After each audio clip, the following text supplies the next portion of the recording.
Good morning students, welcome back in your science online class. In previous class we have studied about the balanced diet and the nutrients. So we have completed up to that minerals. Okay, today we will start water. Water is neither an energy yielding nor a body building substances. जो पानी है वो ना ही तो हमें कोई ताकत देता है, ना ही हमारे बॉडी बिल्डिंग सब्सटेंस है, but it is very much needed by our body to perform many chemical reactions. फिर भी ये हमारी बॉडी के लिए बहुत ज़रूरत है ताकि ये हमारे केमिकल रिएक्शंस के लिए. It also regulates our body temperature, और ये हमारे जो बॉडी टेम्परेचर है उसको क्या करते हैं, रेगुलेट. अब हम आते हैं रफेज. रफेज का वैसे हिंदी में मतलब होता है खुरदुरा. Okay, the part of the food, अब जो खाना, the part of the food that is not digested by our body is known as roughage. जो हमारी बॉडीज़ में डाइजेस्ट नहीं होता खाने का पार्ट, उसको क्या कहते हैं, रफेज के. जैसे रफ़ है, रफ़ मतलब जो बेकार है, यानी जो हमारी बॉडी में डाइजेस्ट नहीं हुआ. It is not a nutrient, ये न्यूट्रिएंट भी नहीं है, but is very much needed by our body. फिर भी हमारी बॉडी के लिए बहुत ज़रूरी है, and is taken through our diet, और इसको हम अपने खाने में लेते हैं. ठीक है, खुरदुरे. It helps in regulating bowel movement and also to retain water in our body. ये हमारे बाउल मूवमेंट्स मतलब होता है अंतड़ियाँ, हमारी जितनी भी अंतड़ियाँ हैं उनको साफ़ करना. इसका मतलब ये हुआ कि जब आप खाना खाते हो तो जो वेस्ट मटेरियल आपकी बॉडी से पास आउट होता है उसको कहते हैं रेगुलेटिंग बाउल मूवमेंट. आप लोग खाना खाते हो, कुछ खाना पच जाता है और कुछ खाना आप लोग वेस्ट मटेरियल के तौर पे बाहर निकाल देते हो, उस प्रोसेस को कहते हैं रेगुलेटिंग बाउल मूवमेंट. दलिया, whole grains and pulses and salads are best sources of roughage. अब ये है कि दलिया है, होल ग्रेन्स और दाल, ये सलाद, ये सब क्या है, रफेज हैं. अब आप कहोगे जब निकाल ही दिया है, जिस पार्ट इज़ नॉट डाइजेस्टेड, मतलब इन सबको खाने से हमारा जो पेट है वो हमारा साफ़ रहता है. ठीक है, इसलिए रेगुलेटिंग बाउल मूवमेंट, जो हमारी अंतड़ियाँ साफ़ करने का प्रोसेस है, इन सब चीज़ों को खाने से वो हमारा पेट सही रहता है. Why is roughage needed in our body? तो रफेज हमारी बॉडी में क्यों ज़रूरत है? Because it helps in regulating हमारे bowel movement. Regulating bowel movements.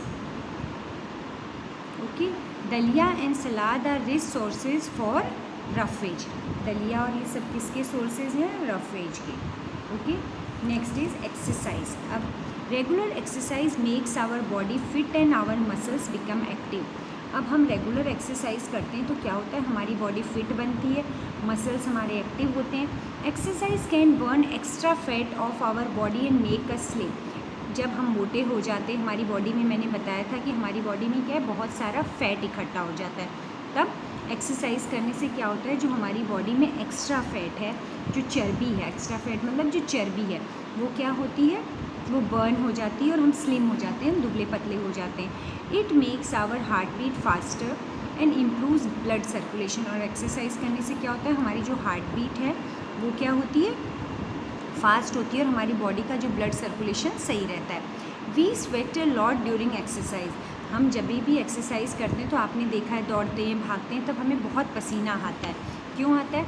Which makes our body cool and clean. और आपको पता है पसीने से हमारी बॉडी के सारे वेस्ट मटेरियल्स बाहर निकलते हैं और हमारी बॉडी क्या होती है, कूल रहती है और क्लीन रहती है. Okay, next posture. पॉस्चर मतलब जिस ढंग में आप बैठते हो, किस वे में आप बैठते हो, झुक के बैठते हो, खड़े कैसे चलते हो, वो होता है हमारा पॉस्चर. सिटिंग स्ट्रेट और standing straight is good. Sitting straight and standing straight is good because we breathe in more oxygen and we look graceful. सीधे बैठना और सीधे खड़े होना सबको अच्छा लगता है, ग्रेसफुल लगता है, और क्या होता है इसमें हम क्या करते हैं, ऑक्सीजन भी ज़्यादा लेते हैं. ठीक है ना, इसीलिए कभी भी जब भी आप चेयर पे बैठते हैं तो आपको कहा जाता है कि सीधे बैठिए. Next is rest. अब हमने आपको कहा कि हमारी बॉडी के लिए रेस्ट भी बहुत ज़रूरी है. स्टडिंग और working for long hour makes our body weak and inefficient. हम लोग अगर बहुत ज़्यादा काम करते हैं तो हमें थकान होती है, हमारी बॉडी इनएफिशिएंट यानी ज़्यादा काम के लायक नहीं रह बचती. To make our body regain the strength, इसलिए हमारी बॉडी में वापस ताकत लाने के लिए the body has to be given rest. इसीलिए कहा जाता है कि हम दिन में सोते हैं क्योंकि हम सारे दिन काम करते हैं, आप स्कूल से थक जाते हो, इसलिए अपने बॉडी को वापस उसी पोजीशन में लाने के लिए हमें क्या करना पड़ता है, rest. During resting time our brain gets complete rest. और जब हम सोते हैं, रेस्ट करते हैं, तो हमारा जो दिमाग है वो भी क्या होता है, शांत रहता है। Our heart beat slows and our muscles relax. और जो हमारी हार्ट बीट है, जो हमारे चलने से दौड़ने से जो बहुत ज़्यादा फास्ट रहती है, वो भी थोड़ी स्लो होती है। और हमारे जो मसल्स हैं वो रिलैक्स करते हैं, यानी आराम की मुद्रा में होते हैं, और हर चीज़ में आराम पाया जाता है।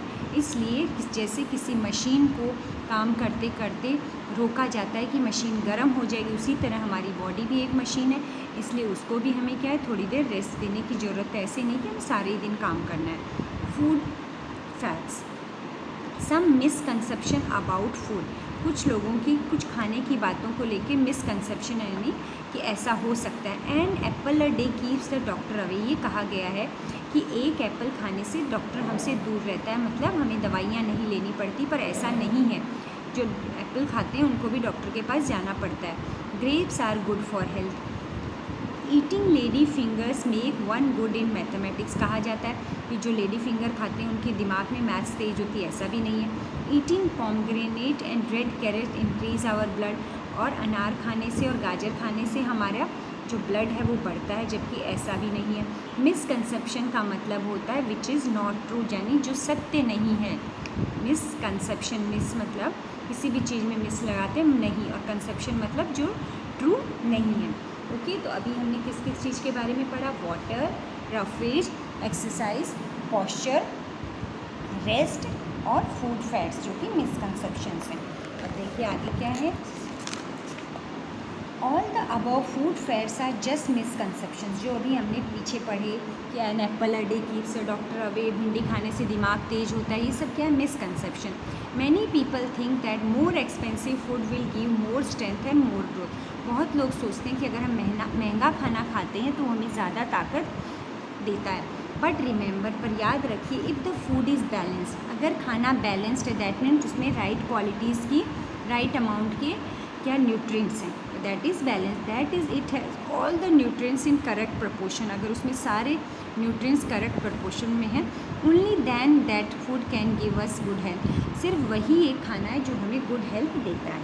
Okay, next is what is hygiene. अब हाइजीन क्या होता है, प्रैक्टिस यानी जो आप रोज़ की आदत, that helps ensure cleanliness and good health are known as hygiene. Practice, जो प्रैक्टिस हम रोज़ फॉलो करते हैं अपने आप को साफ़ रखने के लिए, अपनी हेल्थ को सही रखने के लिए, उनको क्या कहते हैं, हाइजीन। जैसे आपको बोला जाता है खाना खाने से पहले हाथ धोइए, खाना खाने के बाद हाथ धोइए। अभी कोविड में आपको कहा जा रहा था, है ना, कि अपने हाथों को बार बार सैनिटाइज़ करिए, मुंह पे अपने जब भी छींकते हैं हाथ रखिए। ये सब क्या है, हाइजीन है, अपने आप को सेफ़ रखने के लिए, हेल्दी रखने के लिए। Good hygiene helps in preventing disease. और गुड हाइजीन जो होती है वो हमें डिजीज़ेस से यानी बीमारियों से बचाती है। जैसे टॉयलेट जाके आपको साबुन से अच्छे से हाथ धोना है, ये सब क्या है, good hygiene.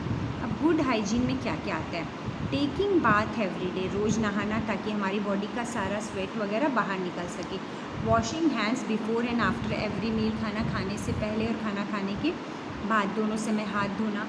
Changing sweaty clothes after coming back from your school और प्ले, जब भी हम खेल के आते हैं, स्कूल से आते हैं, तो हमें पसीने वाले जो हमारे गंदे कपड़े उनको चेंज करना।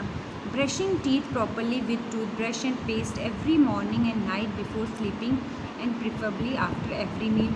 और खाना खाने से क्या है, सुबह और शाम दोनों टाइम ब्रश करना। Washing your hands after going to toilet with soap, अभी जैसे बताया था कि अपने हाथों को टॉयलेट जाने से पहले, जो टॉयलेट से आने के बाद साबुन से अच्छी तरह धोना है। कीपिंग योर सराउंडिंग क्लीन्स, खुद को तो हम साफ़ रख रहे हैं, लेकिन अगर हमारे चारों तरफ गंदगी है तो क्या होगा, हमारे पास फिर डिजीज़ आ जाएंगी। Regular exercise and rest are also very important, और रेगुलर एक्सरसाइज और रेस्ट तो बहुत ज़रूरी है ताकि हमारी बॉडी वापस हमारी रीगेन स्ट्रेंथ को वापस प्राप्त कर सके। वेयरिंग क्लीन क्लोथ्स, और हमेशा साफ़ सुथरे कपड़े पहनना। अब है व्हाट इज़ हाइजीन। अभी हमने पढ़ा था व्हाट इज़ हाइजीन। तो हाइजीन क्या है, practice that help ensure cleanliness, ऐसी प्रैक्टिस जो हमें क्लीनलीनेस और गुड हेल्थ देती है, उसको क्या कहते हैं, hygiene. Give some points that have to be practice by each one of us to have follow good hygiene और हेल्थ। तो उसमें हम लोगों ने पढ़ा है washing your hands after going to the toilet, keeping your surrounding clean, regular exercises, wearing clean clothes, then washing hands before and after every meal, taking bath. ये देखिए, अब एक ये फैक्ट है, 1 packet of chips has 20 times more fat than that of bake potatoes. एक होता है baking system, है ना, और एक होता है चिप्स। तो ये कह रहा है कि 1 पैकेट ऑफ चिप्स, एक पैकेट चिप्स में 20 टाइम्स ज़्यादा फैट, यानी दैट ऑफ बेक पोटैटोज़, जो बेकिंग किए हुए पोटैटोज़ होते हैं वो ज़्यादा सही हैं, जबकि जो चिप्स हैं उनमें 20% ज़्यादा फैट है। 1 tomato gives us 80% of the vitamin C, और एक टमाटर खाने से हमें 80% विटामिन सी मिलता है, जो हमारी बॉडी में क्या होता है, गम्स एंड स्किन को हेल्दी बनाता है। हम लोगों ने कल विटामिन सी में पढ़ा था ना कि स्कर्वी रोग होता है, जो ब्लीडिंग ऑफ गम्स होता है ना, जो आपके किनारे होते हैं चेहरे के, मतलब ब्लीडिंग गम्स यानी खून आने लग जाता है आपके मसूड़े से, और आपके दांत भी जा सकते हैं। Apples have a natural antiseptic that helps keep your breath fresh, और जो एप्पल खाते हैं उसमें एक नेचुरल एंटीसेप्टिक होता है जिससे आपके सांसों में बदबू नहीं आती। तो आज हम लोग इतना ही पढ़ेंगे, बाकी हम नेक्स्ट क्लास में पढ़ेंगे। Till then stay home and stay safe. Thank you.